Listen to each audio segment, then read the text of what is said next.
अभंग ज्ञानेश्वरी अध्याय 4 भाग 1 ओवी क्रमांक 1 ते 159. श्री स्वामी स्वरूपानंद सेवा मंडळातर्फे श्री अभंग ज्ञानेश्वरीच्या अभ्यासाचा आणि त्यायोगे स्वामींच्या सेवेचा आणि आपल्या भेटीचा पुन्हा अवसर मिळाला आणि त्याला आपण निमित्त झालात म्हणून मंडळासह आपल्याविषयी सुद्धा कृतज्ञता व्यक्त करते. श्री स्वामींच्या अम्लान चरणकमली साष्टांग प्रणिपात करून आपल्या सर्वांच्या हृदयस्थ सद्गुरूंनाही मनोमन वंदन करते. आज आपण श्री अभंग ज्ञानेश्वरीच्या 4थ्या अध्यायातल्या 1 ते 159 या ओव्यांचा विचार करू. 4थ्या अध्यायाचं नाव आहे ज्ञानकर्म संन्यास योग. तो एक समास आहे. समास ही गोष्ट आपल्याला नवीन नाही, पण शास्त्रीय भाषा नेहमीच्या परिचयाची नसल्याने थोडं गोंधळायला होतं. रोजच्या जीवनात सुद्धा आपण कितीतरी शब्द एकत्र करून बोलत असतो. शब्दांच्या या विशिष्ट एकत्रीकरणाला समास म्हणतात. असंच समासात गुंफलेलं 4थ्या अध्यायाचं नाव आहे ज्ञानकर्म संन्यास योग. हे 4ही शब्द स्वतंत्रपणे आपल्याला माहिती आहेत. ते एकत्र केल्यावर मात्र त्याचा अर्थ वेगळा होतो. म्हणून समासाचं एक वेगळं शास्त्र बनवलं गेलं.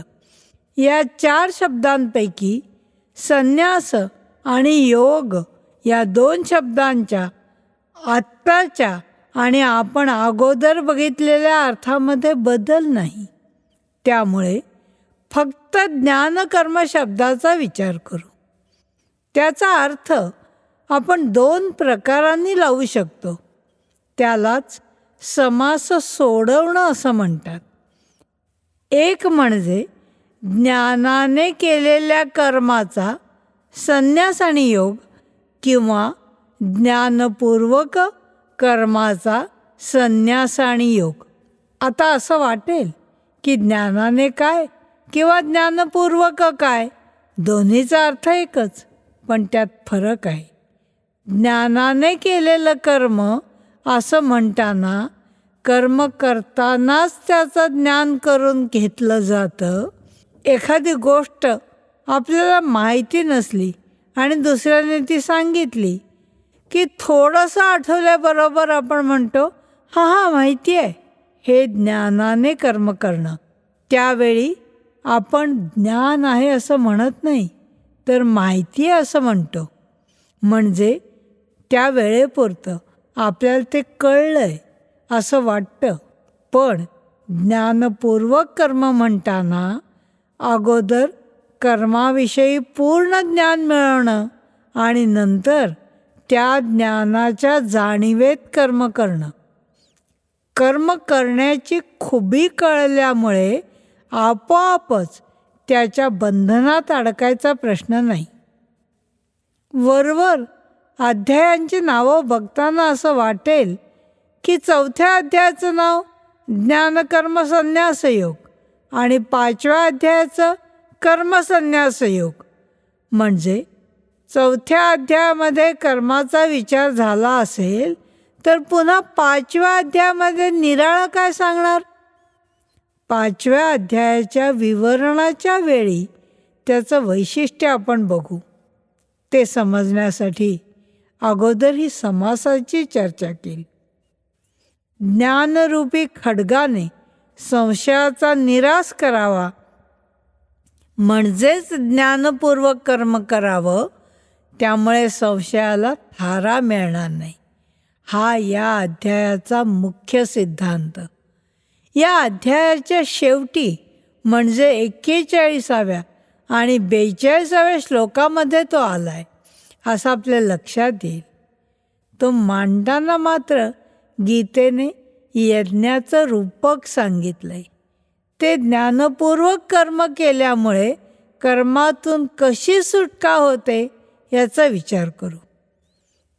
कोणतीही गोष्ट करायच्या अगोदर त्याच्याविषयी काही चांगलं, त्याची स्तुती ऐकायला मिळाली तर आपोआपच मनामध्ये सकारात्मक भाव निर्माण होतो आणि ती गोष्ट चांगल्या प्रकारे केली जाते.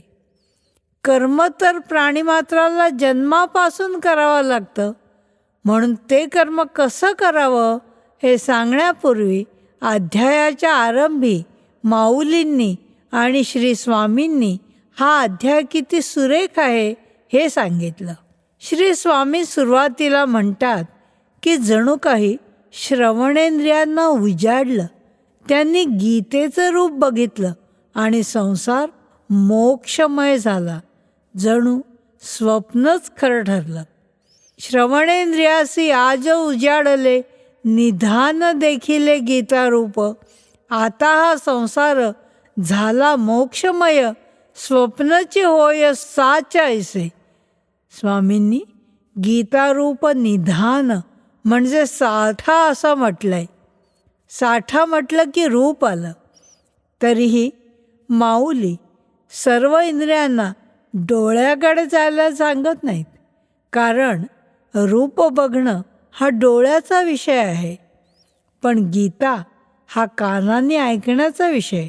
म्हणून श्री स्वामी म्हणतात की पार्थ आणि भगवंतांचा हा संवाद ऐकण्यासाठी सर्व इंद्रियांनी कानाकडे, श्रवणेंद्रियाकडे जावं. एखादं गाणं किंवा व्याख्यान ऐकताना आपल्याला हा अनुभव येतो. आपण त्यात इतके तल्लीन होतो की आपल्याला इतर इंद्रियांचं किंवा त्यांच्या कामाचं भानही नसतं. स्वामी सांगतात, सर्व इंद्रियांनी आता सर्वापरी श्रवणाच्या घरी रिघोनिया, श्रीहरी पार्थाचा संवाद गीताख्य, तयाचेच सौख्य भोगावे हे. चौथ्या अध्यायामध्ये रूढार्थाने मंगलाचरण नाही हे बरोबर आहे. सामान्यतः मंगलाचरण म्हणजे कोणताही ग्रंथ निर्विघ्नपणे पूर्ण व्हावा म्हणून देवतेची केलेली स्तुती, ती या ठिकाणी दिसत नाही. त्याचं कारण असंही असू शकेल की पहिल्या अध्यायाच्या सुरुवातीला मंगलाचरण केलंय आणि दुसरं असं की प्रत्यक्ष भगवंत बरोबर असताना वारंवार मंगलाचरणाची गरज तरी काय. पण एखाद्याची स्तुती तरी कशामुळे होते, तर त्याच्याविषयीच्या प्रेमामुळे, आपलेपणामुळे, भक्तीमुळे. हा सर्व भाव पुढच्या काही ओव्यांमधून व्यक्त झालाय, म्हणजे याही ठिकाणी जणू मंगलाचरण आहे असं म्हणता येतं. स्वामींनी म्हटलं की अगोदर ज्ञान अतिशय गोड, त्यात वक्ता प्रत्यक्ष जगजेठी कृष्ण, आणि हे ज्ञान ऐकायला कोण, तर भक्तराज अर्जुन. याचं वर्णन तरी काय करणार. आणि ते ज्ञान आपल्यापर्यंत पोचवणारी प्रत्यक्ष माऊली आणि श्री स्वामी आहेत. त्यांनी अशा उपमा दिल्या आहेत की त्या कधी मनात सुद्धा येत नाहीत, मात्र ऐकल्यावर आनंदाचं भरतं येतं. ही कृष्णार्जुनाची जोडी म्हणजे अगोदरच कोकिळेचा आवाज, तो इतका गोड आणि त्यात त्याला सुगंध यावा, किंवा फुलाचा सुगंध आणि त्याला उत्तम चव असावी. ज्ञानाचा विचार आधीच मधुर, वरी वक्ता थोर जगजेठी, आणि भला श्रोता भक्तराजा पार्थ. योग आला येथ आगळा हा, व्हावा सुगंधित कोकिळेचा स्वर, ना तरी मधुर पुष्पगंध. मग तेथे जैसा आनंदाचा भर, तैसा हा सुंदर कथाभाग. पूर्वीच्या काळी एखादी अतिशय चांगली महत्त्वाची गोष्ट असेल तर ती आईवडिलांना प्रथम सांगितली जात असे, किंवा मोठ्या भावाला तरी सांगितली जात असे. अथवा पत्नीला सांगितले जात असे. पण स्वामी म्हणतात की श्रीकृष्णाने भगवद्गीतेचं हे सगळं ज्ञान आपल्या आईवडिलांना म्हणजे देवकी वसुदेवांना दिलं नाही. मोठा भाऊ बलराम त्यालाही दिलं नाही. नित्य सान्निध्यात असणारी पत्नी रमादेवी तिलाही ते मिळालं नाही. इतकंच नव्हे तर सनकादिक जे ब्रह्मदेवाचे मानसपुत्र त्यांना सुद्धा ते मिळालं नाही. पण अर्जुनाला मात्र ते अगदी सहजपणे मिळालं. पुढे तर स्वामी म्हणतात की हा निर्गुण निराकार परमात्मा सगुण साकार झाला, रूपाला आला, तो सुद्धा फक्त आणि फक्त अर्जुनाच्या प्रेमासाठी.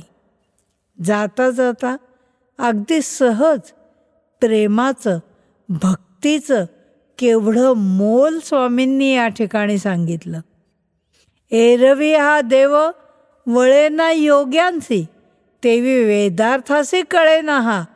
ध्यानाचीही दृष्टी पोहोचेना जेथे, तोची आज येथे साकारला.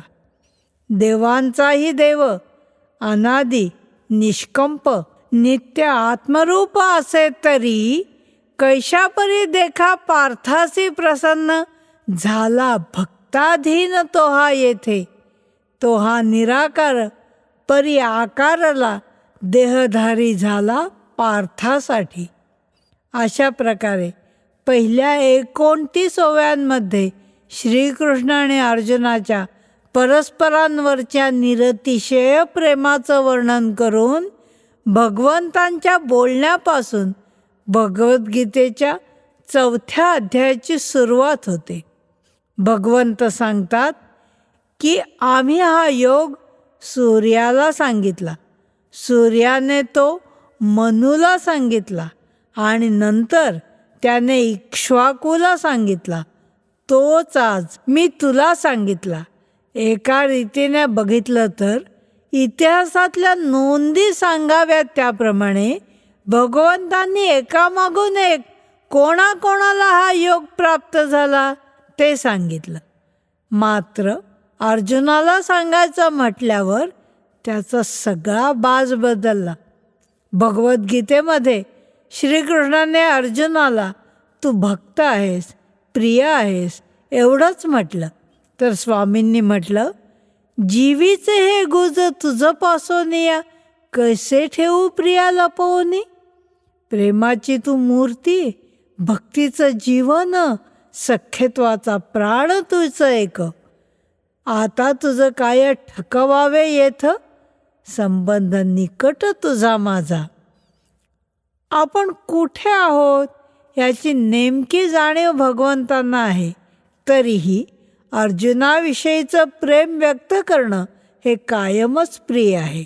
म्हणून अर्जुनाविषयीचं सगळं प्रेम व्यक्त करून झाल्यावर ते म्हणतात, अरे आम्ही रणांगणावर असलो तरीसुद्धा इथल्या सगळ्या गडबड गोंधळाची उपेक्षा करून अगोदर तुझं अज्ञान नाहीसं केलं पाहिजे. एवढं मोठं महाभारत युद्ध असून सुद्धा प्रत्यक्ष भगवंतांना मात्र काळजी आहे ती अर्जुनाच्या अज्ञानाची. भगवंतांच्या या बोलण्यातून त्यांचं अर्जुनावर किती प्रेम आहे हे कळून येतं.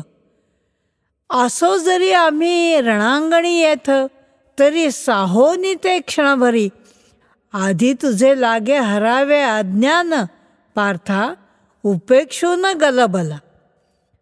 भगवंतांनी आपण सूर्याला हा योग सांगितला असं म्हटल्यावर अर्जुन मात्र तिथेच अडकला. भगवंतांनी स्वतःच अर्जुनाला सख्यत्वाचा प्राण म्हटलंय. त्यामुळे वास्तविक अर्जुनाला हे सांगण्याची आवश्यकताच नाही. पण गीता ज्याच्यासाठी निर्माण झाली त्या सामान्य माणसाला कळावं म्हणून त्याचा प्रतिनिधी या नात्याने अर्जुनाने भगवंतांना विचारलं, ऐके विवस्वान तरी तो प्राचीन, तू तव कृष्ण सांप्रतचा. म्हणून ही गोष्ट वाटे विसंगत, साशंकले चित्त याची लागी.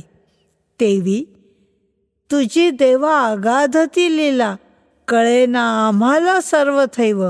म्हणून या हे जे सांगसी तू माते, केवी म्हणू खोटे एकाएकी. सर्व तो वृत्तांत मज उमजेल, आयशापरी बोल कृपावंता. अर्जुनाचा हा निरागस भाव कोणालाही मोहात पाडणारा, त्यातून तो भगवंतांचा प्रियतम. म्हणून त्याच्या प्रश्नाला उत्तर देताना भगवंत म्हणाले की अरे, तुझे आणि माझेही अनेक जन्म झालेत. मला ते सर्व आठवतात, तुला आठवत नाही.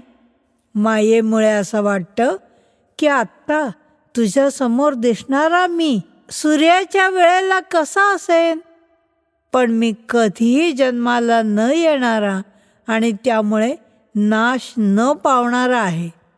माझं स्वातंत्र्य कधीच नाहीसं होत नाही. तरी वाटतं मात्र असं की मी कर्मात गुंतलोय. असोनी अजन्मा घेतो अवतार, येथे वारंवार मायायोगे. अविनाशीपण न लोपता माझे, दिसे जेथे जे जे होणे जाणे. प्रतिबिंबे सर्व माझ्याची ते ठाई, मायायोगे पाही धनुर्धरा. स्वतंत्रता माझी न लोपे ते जाण, परी कर्माधीन ऐसा वाटे. आता समजा अर्जुनाच्या मनात जर असा प्रश्न आला की काय गरज आहे भगवंतांना अशा रीतीने जन्म घ्यायची, तर त्याचंही उत्तर अर्जुनाने न विचारताच भगवंत देतात की आपल्या भक्तांचा कैवार घेऊन दुष्ट शक्तींचा संहार आणि सज्जनांचा सत्कार करण्यासाठी मी अवतार घेतो. असोनी अजन्मा कैसा घेई जन्म, अक्रिय मी कर्म कैसे करी. स्वभावे संपूर्ण जयासी हे ज्ञान, तोची पार्था जाण मुक्त श्रेष्ठ. नसे देहभाव जरी देहधारी, वर्ततो व्यापारी अनासक्त.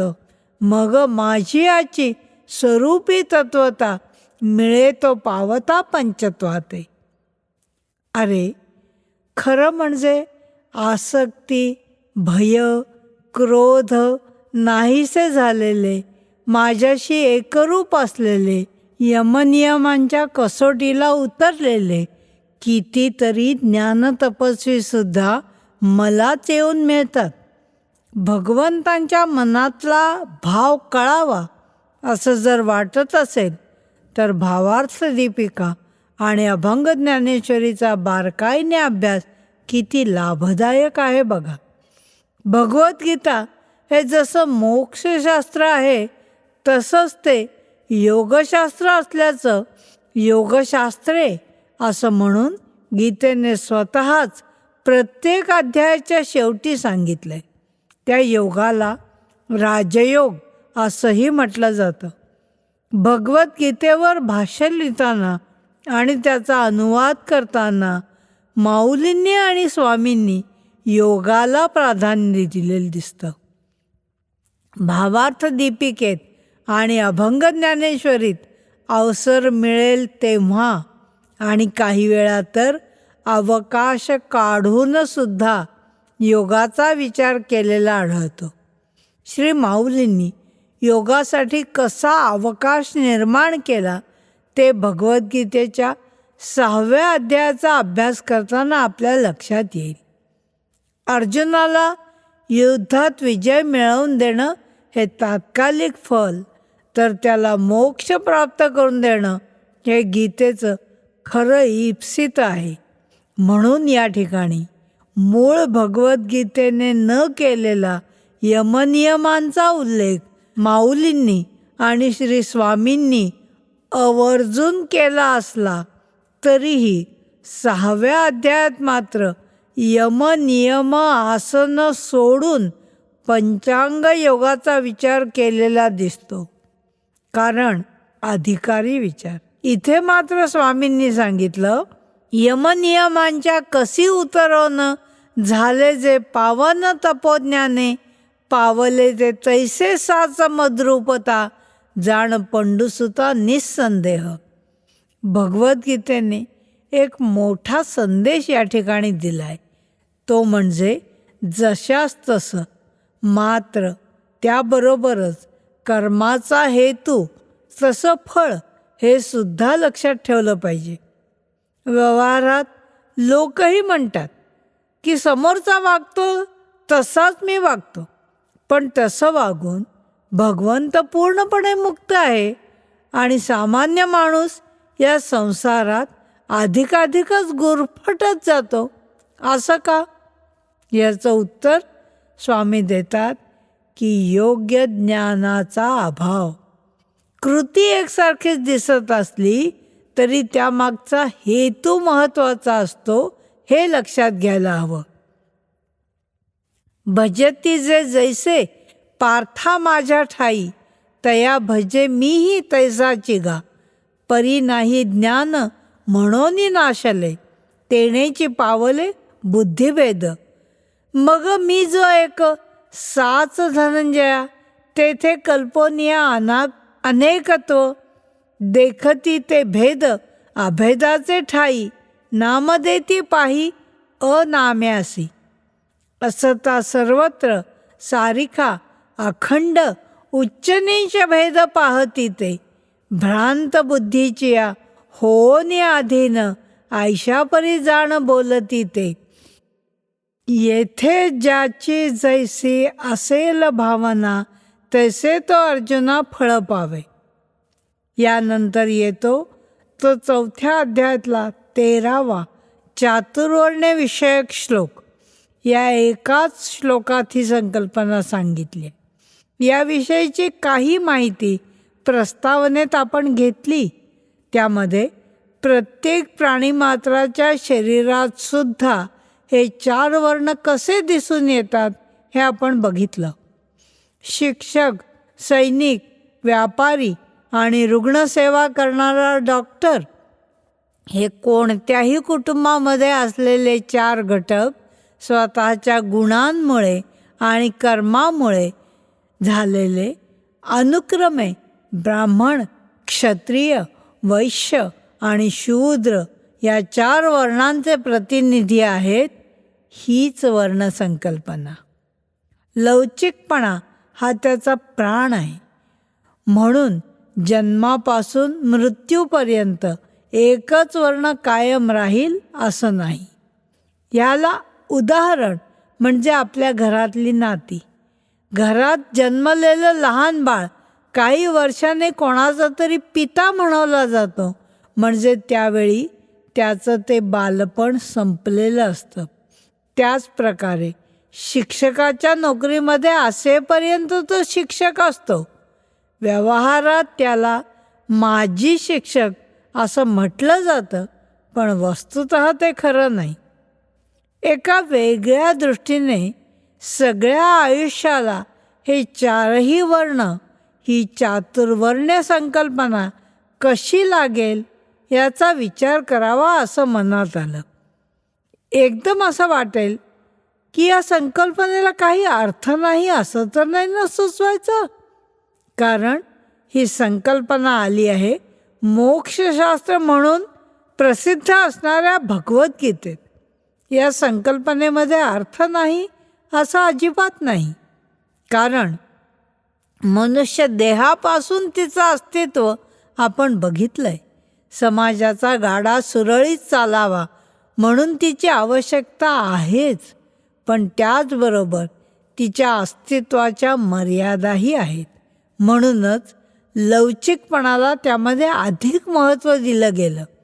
भगवंतांनीच सांगितलेली ही संकल्पना त्यांच्या स्वतःच्या आयुष्याला सुद्धा अतिशय योग्य रीतीने लागू शकते. श्रीकृष्णाने अर्जुनाला गीता सांगितली, म्हणजे तो त्याचा गुरु या नात्याने ब्राह्मण वर्णाचा ठरला. महाभारत युद्धात अत्यंत कठीण प्रसंगी त्याने शस्त्र हाती घेतलं म्हणून क्षत्रिय झाला.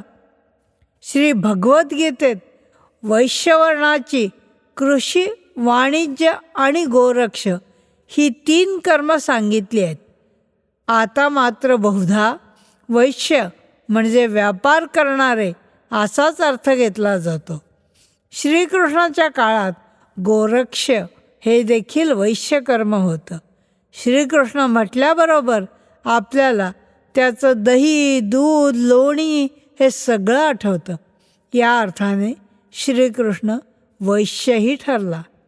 आणि महाभारत युद्धात संध्याकाळी युद्ध समाप्ती झाल्यावर बाकीचे सर्व सैनिक आपापल्या राहुट्यांमध्ये जात असत, पण श्रीकृष्ण आपल्या घोड्यांना खरारा म्हणजे त्यांची सेवा करत असे.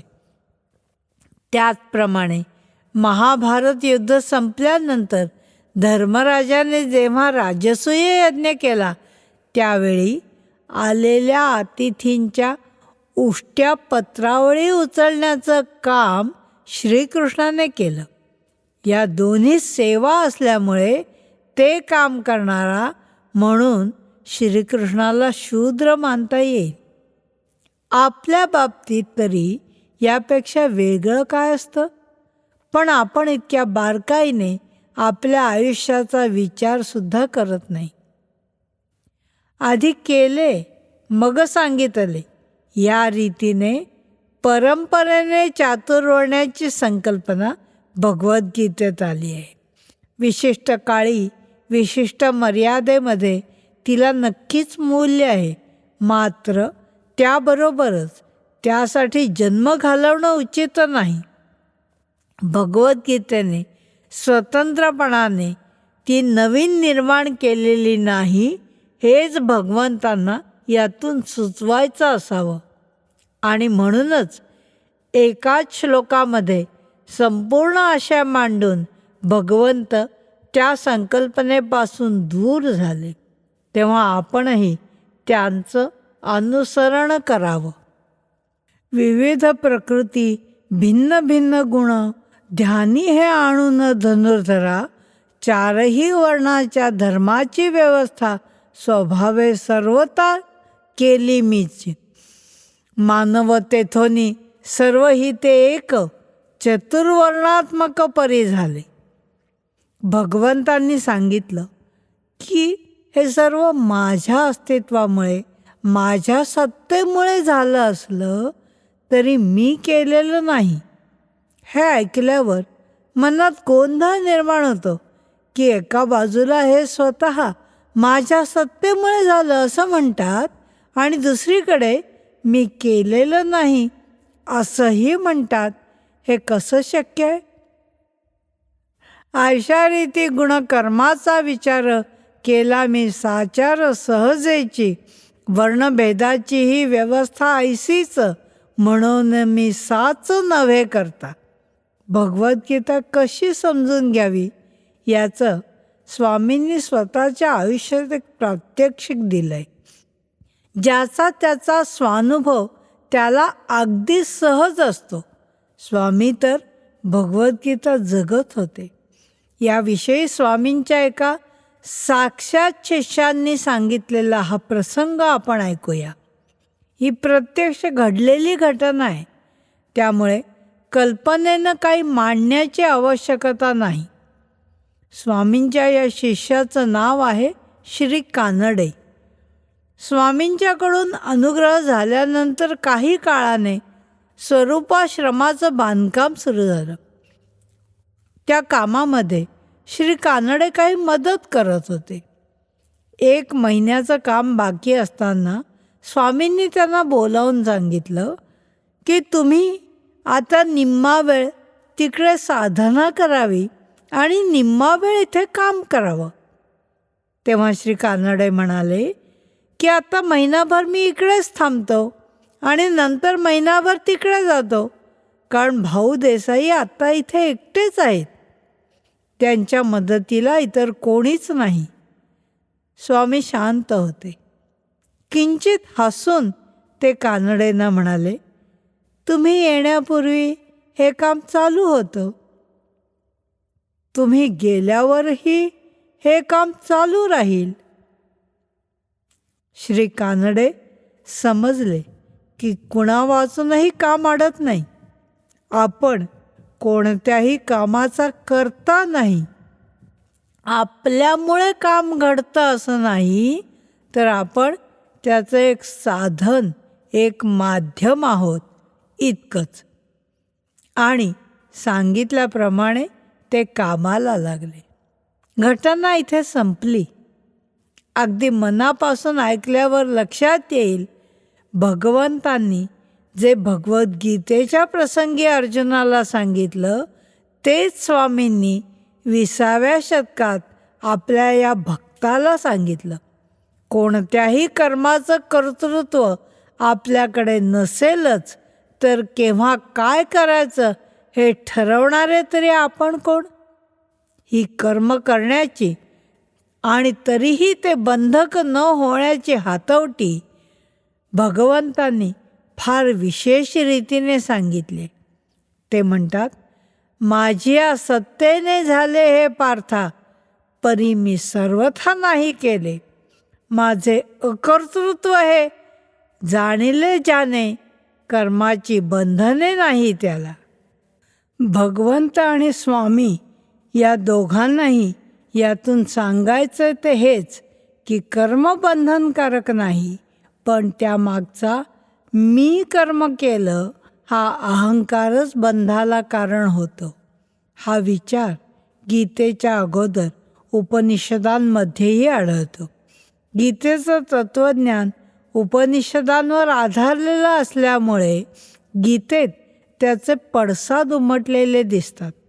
बृहदारण्यक उपनिषदामध्ये असं सांगितलंय की पुत्रैषणा, वित्तैषणा आणि लोकैषणा या 3 ऐषणा म्हणजे इच्छा बंधाला कारण होतात.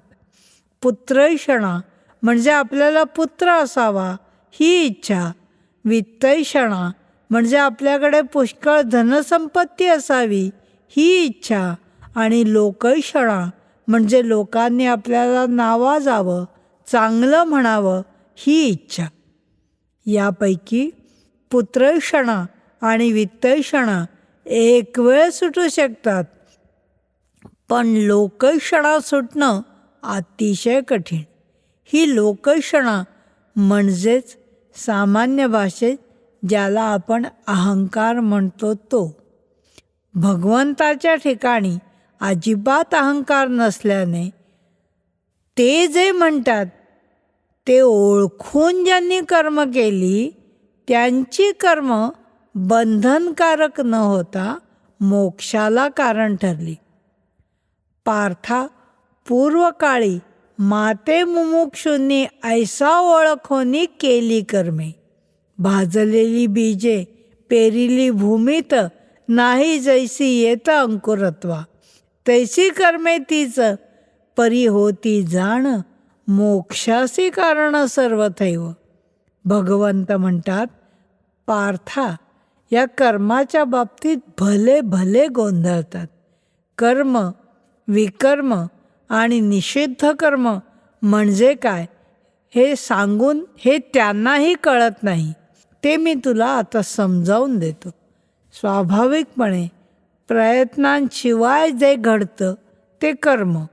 उदाहरणार्थ, आपल्याकडून ज्या शारीरिक क्रिया घडतात, जसं की श्वास घेणं, अन्न पचवणं किंवा रक्ताभिसरण इत्यादी, ज्या कर्माच्या बाबतीत अगोदर ज्ञान मिळवून नंतर वर्ण आणि आश्रम यांना अनुकूल असं विशेष कर्म केलं जातं त्याला विकर्म म्हणतात. हे विकर्म करतानाच कधीही न करण्याजोगं कर्म म्हणजे निषिद्ध कर्म. मनाच्या संकल्पे दुजी सृष्टी जाणं कराया निर्माण समर्थ जे, कर्मासी नैष्कर्म्य माननीया भ्रमे, बद्ध होती कर्मे तेही तैसे. सर्वज्ञ जे द्रष्टे तेही होती मूढ, निर्णत्याचा पाड काय तेथे. कर्म अकर्माचा म्हणोनी विवेक, सांगतसे ऐकतोचे आता. स्वभावता जेणे आकारते विश्व, तया तेची नाव कर्म ऐसे. पार्था, कर्माचे त्या यथार्थत्वे ज्ञान व्हावे लागे जाण आधी येते. मग वर्णाश्रम धर्मासी उचित कर्म जे विहित विशेषत्वे. विकर्म ते पार्था जाणावे निश्चित सर्वथा साध्यंत फलासह. निषिद्ध जे कर्म तेही येथे मग ओळखावे चांग धनुर्धर. कर्माकर्माचे हे जाणता स्वरूप जीव आपोआप बंधमुक्त. नाहीतरी सारे विश्वकर्माधीन ऐशीची गहन व्याप्ती याची. अशा तऱ्हेने गुंतागुंतीची ही कर्मसंकल्पना सांगून भगवंतांनी या कर्मातून मुक्त झालेल्या पुरुषाचं वर्णन करायला सुरुवात केली. एखादा विषय समजावून देताना जसं उदाहरण दिलं जातं त्याच प्रकारे एखादा विषय मांडून झाल्यावर तो अधिक चांगल्या रीतीने लक्षात यावा म्हणून त्याला उदाहरण देण्यासाठी या 4थ्या अध्यायात कर्माचा विचार सुरू झाल्यावर कर्म, विकर्म, निषिद्ध कर्म म्हणजे एकूणच कर्माची गती किती व्यामिश्र गुंतागुंतीची आहे हे सांगून झाल्यावर अशा सर्व कर्मांच्या पलीकडे गेलेल्या निष्काम कर्मयोग्याचं वर्णन भगवद्गीता करते. ते आपण पुढच्या भागात बघू.